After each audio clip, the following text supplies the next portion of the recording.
Hello, Darklings! Today I'm doing a nice little summary of one of America's favorite Gothic romantic writers, which would be Edgar Allan Poe. So, for those who do not know his background, which I'm sure is many people, because most people don't obsessively research, he was born January 19th, 1809 in Boston, and he was the son of two actors. His father ended up leaving the family when he was a little less than a year old, and his mother died not long after that, and then was unofficially adopted by the Allens.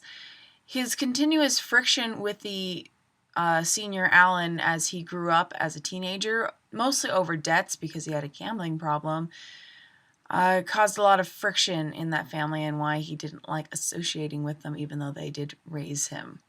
They raised him in Richmond, Virginia, and he ended up moving to Baltimore after he failed at trying to get into the military and decided to make a career of being a full-time writer, which is not a terribly lucrative career and caused a lot of financial problems for him throughout his life and long bouts of depression, which explains some of his writing. So he also married his 13-year-old cousin, Virginia, and she died 2 years later of, I think, tuberculosis or pneumonia, which in itself is a little messed up, seeing as he was already into his 20s and it's his cousin.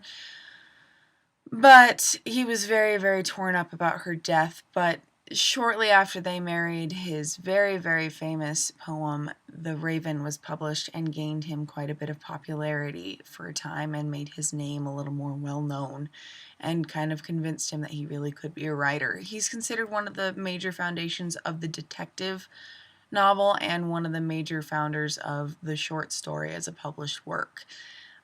He is definitely prolific. You can get one of these nice, pretty, leather-bound books at Barnes & Noble. I have not read all of his stories, I will admit. I've read about 2/3, and I've read, I think, at least half of his poems. But he was a good, prolific writer, some of his stuff better than others, and was also made into a great many film adaptations. Poe himself died October 7th, 1849. He was found in a park bench in the cold, and no one really knew what happened. He was just a little raving and then just died. They never were able to come up with a clear explanation. It could have been anything from tuberculosis to alcohol poisoning to rabies. They just never quite figured it out. That was touched upon slightly in the film that came out a couple of years ago with John Cusack, The Raven. There are some things in there that are factually interesting and relevant, and a lot of things that are otherwise quite bullshit, but it's an entertaining film to watch nonetheless. So some of the most recent adaptations that I have seen would be Stonehearst Asylum, which is based off of the curious case of, I think it's Dr. Tar and Dr. Feather, which is only like 3 pages long and not that good of a story, but is about the inmates of an asylum rising up and taking over and running the asylum. But the film Stonehearst Asylum ended up being a lot better than the original story, which was good. I think it's still on Netflix. It's worth a watch. Another one, which would be this one up here, Tales of Terror, which is definitely fun, and it's Morella, the black cat in the case of Mr. Valdemar. So in the 60s, it was very popular for Roger Corman and Vincent Price to team up and do Edgar Allan Poe movies. All 3 of these are directed by Roger Corman, one of the kings of schlock and low-budget theater. So there was also The Pit and the Pendulum, which is quite well known and also one of my favorites.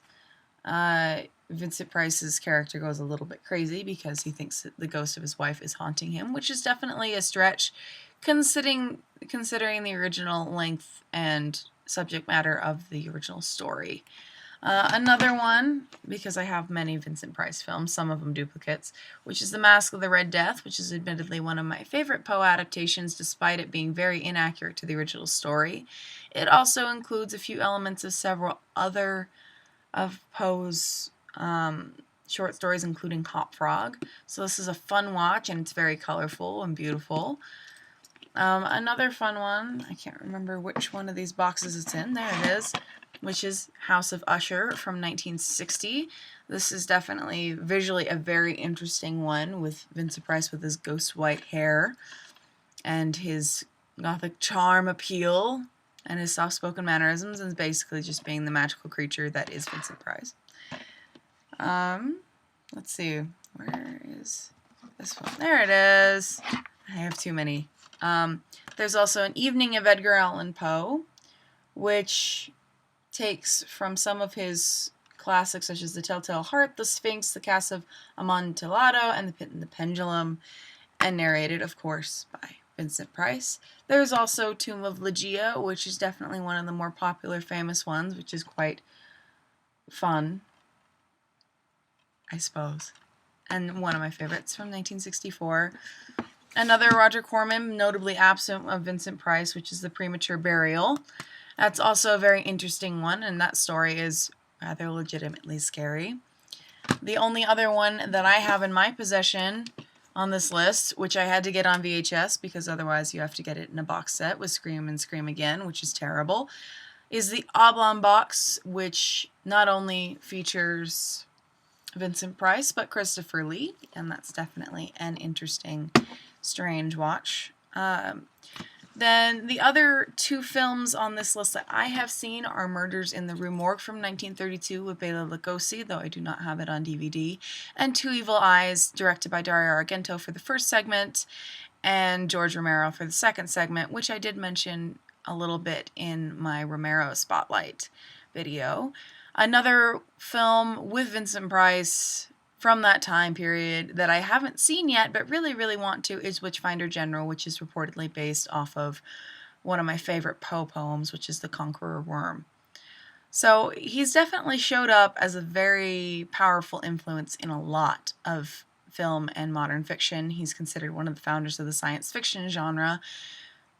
And despite his rather sad life, he was a very good writer, and from different reports, a lot of his reputation was masked posthumously by a lot of writers who disliked him. He was a literary critic, he had a tendency to be a bit full of himself on occasion, and he kind of made his enemies, which was kind of for the worst, because some reports say that he was a genuinely good guy, even if he did make some mistakes in his habit of drinking when he was depressed and whatnot. So I hope this gives you a nice little outline on who Poe was. Some of my favorite stories of his would be The Cask of Amontillado, Mask of the Red Death, The Black Cat, Hop Frog. William Wilson's kind of an interesting one. Some of the poems I like best are probably the obvious ones, such as The Telltale Heart, which is more prose poetry. The Raven, The Conqueror Worm, Alone, and Annabel Lee being some of the very popular ones. The Gold Bug was quite good. There's so many of his stories that I have read in pieces, and some of his stories that I know of and haven't read. And then there are some that are considered widely popular but weren't really favorites of mine, like The Fall of House of Usher was not exactly a favorite. But he has a lot of works, and they're short stories, and I do recommend reading them because most of them can be found in their entirety online if you do not own a physical copy of his works. Anyway, for all of my spooky children wanting to know one of the grandfathers in our literature, that's Poe. Till next time, Darklings.